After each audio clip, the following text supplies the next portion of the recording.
So who's ready to see 2K make some really weird pick selections?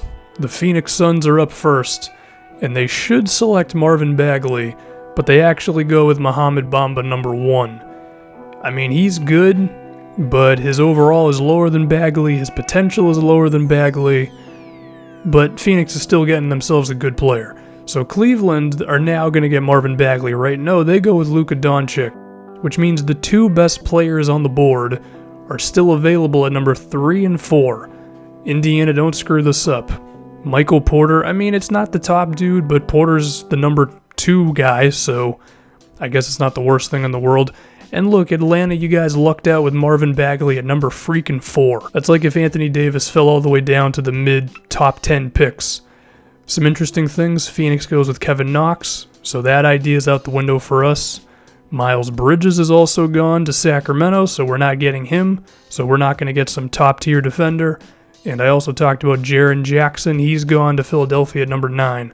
So with the 10th pick, you'd think that I would go with Nick Richards right here because he was the center that I was talking about, who could be available for us. But the guy we do select, I didn't think he was going to still be on the board, and that is DeAndre Ayton. A center at 260 pounds, 7 feet tall, and we'll talk about him, but we got to talk about our second round pick as well. I go with Raymond Teague, and I drafted him because he rhymes with Draymond Green and he's a power forward, so it seems like a destiny that he's going to be great for us in a few years. Let me talk about DeAndre Ayton. He's a freight train. He is one of the more intimidating type of dudes rolling to the rim that opposing big men are going to see. He's strong as hell. He's a beast when it comes to finishing inside, throwing down alley-oops, dunking on people's heads, and he is going to be a pick-and-roll target for us pretty quickly. But his offensive game is more expansive than that. He's got a three-point shot, and he's also got a mid-range jumper as well. And when you talk about his shooting ability on top of Porzingis, we have two big men who could be shooters for us, but Ayton's also really physical around the rim. I mean, the dude's kind of a cheat code. I didn't think he was going to fall all the way to number 10.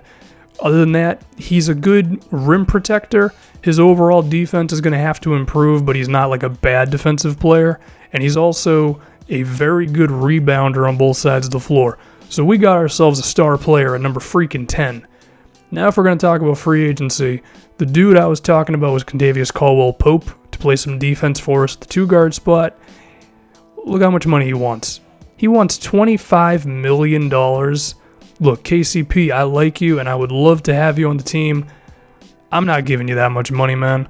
I'm about to give Porzingis that kind of money and potentially even more after this season, and given that we still have Joakim Noah's contract and Hardaway making a bit too much, I just can't be throwing around $25 million like that. So while KCP would have been awesome for us at the 2-guard position, allow Hardaway to be our 6th man, it's just not going to happen for that much dough. However, Norman Powell, who I'm also a big fan of, at the age of 25 years old, lockdown defender, he only wants a shade under $7 million a season. I would probably give him a little bit more than that, maybe around 8 or 9. But defensively, if KCP is really good, Norman Powell is maybe a shade slightly below, but he's significantly cheaper, and I don't think he's hit his ceiling on the defensive side of the floor. And the only question with him is that 3-point shot, which really isn't that bad. His open 3 is like a 79, his contested 3 is like a 74. Dude can grow into the ultimate role player for us, so I think we should jump on that for the shooting guard spot.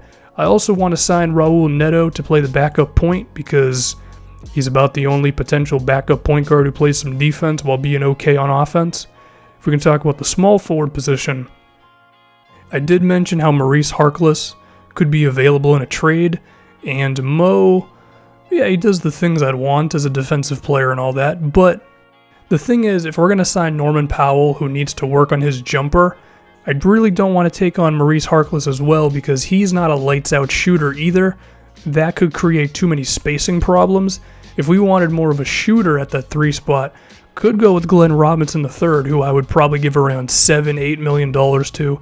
because I don't really want to underpay the guy to $3 million when he's a better player than that.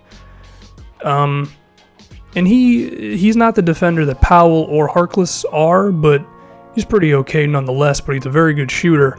The thing is, though, Terrence Ferguson, one, I like the idea of committing to the young dude that we traded for and building him up rather than just making a bunch of trades, but also he's way cheaper, because if I'm paying Powell and Glenn Robinson a combined $15 million, or I can just pay Powell his money and then keep Ferguson on his rookie deal, that's probably a better move. And plus, I could just sign Michael Beasley to be the stopgap at small forward, if you will. Just be the guy filling in the spot until Terrence Ferguson builds it up.